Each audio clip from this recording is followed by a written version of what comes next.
And because the world, even though it's evolved in many science and everything, in humanity, it's going back. It's going back primal, killing each other. Whereas man has proved to the world single-handedly that non-violence, he could achieve such greatness through non-violence. Such a great inspiration. Always to go back to Gandhiji. Don't sleep for many times. Sometimes I don't sleep for, have sleepless night for a month. Oh my, why did I do that? I should have done it better. So you're saying that you scored Slumdog Millionaire in secret? In secret. Your team didn't know? The team thought it was a documentary or something like that I'm doing. So my agent at that time said, don't do this. Hey, I'm Rahman and I'm at TIFF with Sucharita.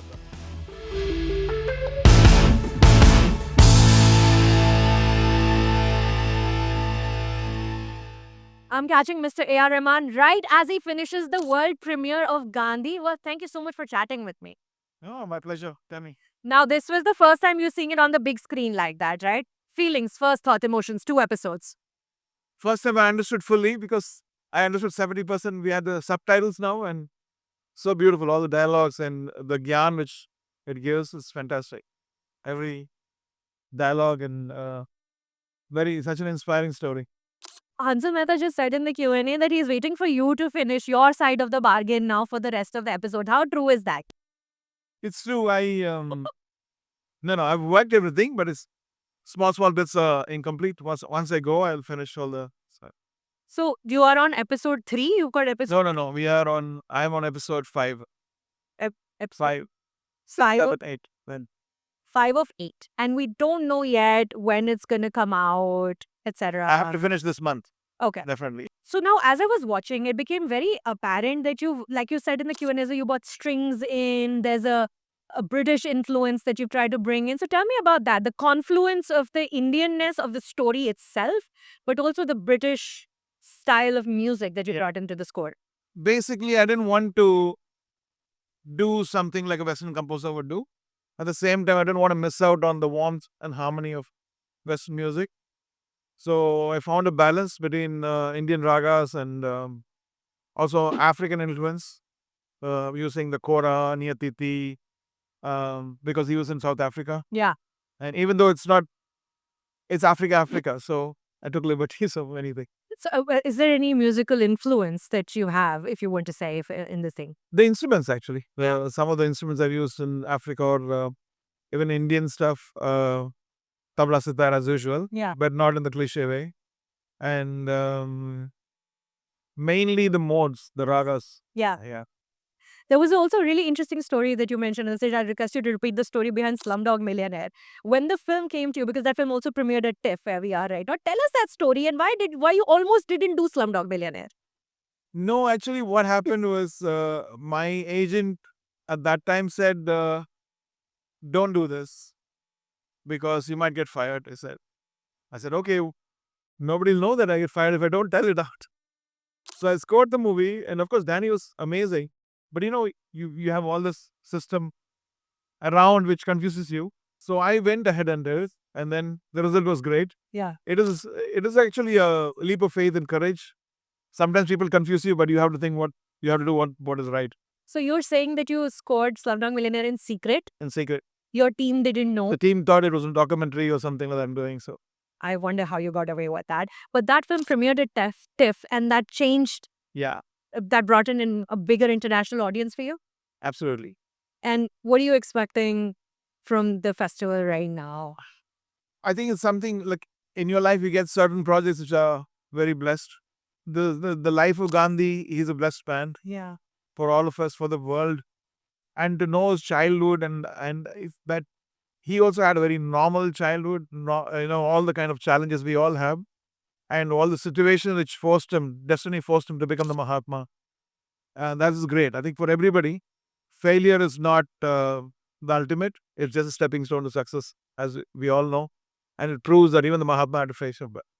It's really interesting to see a story on this big scale that's talking about unifying and bringing people together, not just in faith, but in caste, in skin color. And do you think it's so much more relevant, even more relevant? Even now, it's a big circle, and we come back to the beginning of the circle again. Yeah. And all the stuff which is happening to him is happening again for our people in a very different ways. Maybe stage 2. immigrants around the world Yeah, going absolutely. through nations. Speaking of, you just finished your fantastic North American tour. And insights from the tour that you feel like you're going to take back with you? My tour was all the risks which we took. You know, we just had one famous singer, Shweta, and not so famous me singing, and my son. So we were strangely we were more to the soul this time than all the glitz and glamour. Usually we have all the LED big things and visual and dance and everything. But I think what ultimately people want is the soul, Yeah. one to one personal feeling, which that's what worked out great. And the last 1 hour was ecstasy in every city, every city. Drugs. But is soul on a professional level also something that you look for when a project comes to you? Like Gandhi clearly has a lot of soul in it. You just mentioned soul on your show Yeah, as well.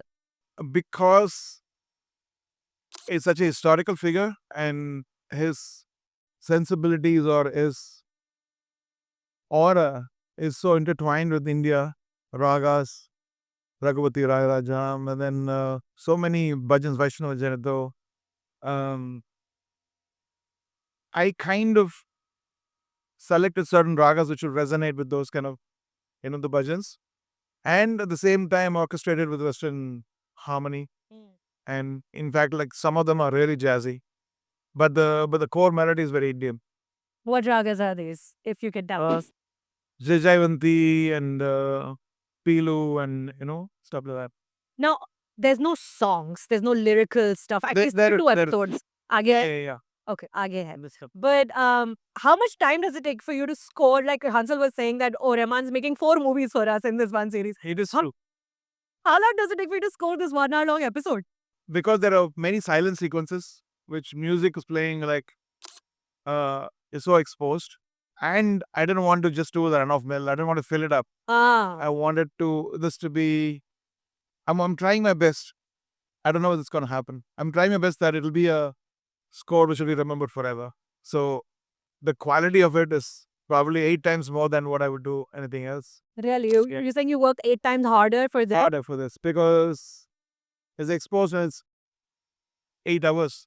Yeah, it's a lot. 8 hours for this season. So Now this is my third time meeting you, and I'm really sorry I keep taking your time over and over. First time we met was at Cannes. I'm really happy that I meet you at all these international film well, festivals. Well, thank you. Are you a hard man to please, Mr. Rahman? Are you a tough man to please? please myself, yes. I torture myself because not about that.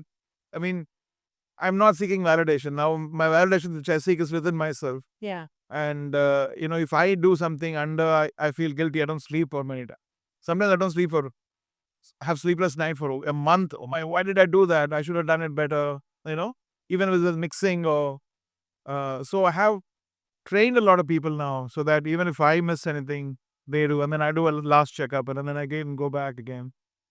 The problem with life is that the more you evolve, the more guilty you feel, and the more you want to go deep in within your work. I'm feeling guilty for taking your time. No. So I will. I mean, he's not giving it away right now. I'm so nervous right now. I'm sitting next to A.R. Rahman. Where are you still touring? Are you taking your tour now to various nations? Where can people come and see you now? Right now, next October, we're going to the UK, Yeah, then hopefully India, Saudi. lovely.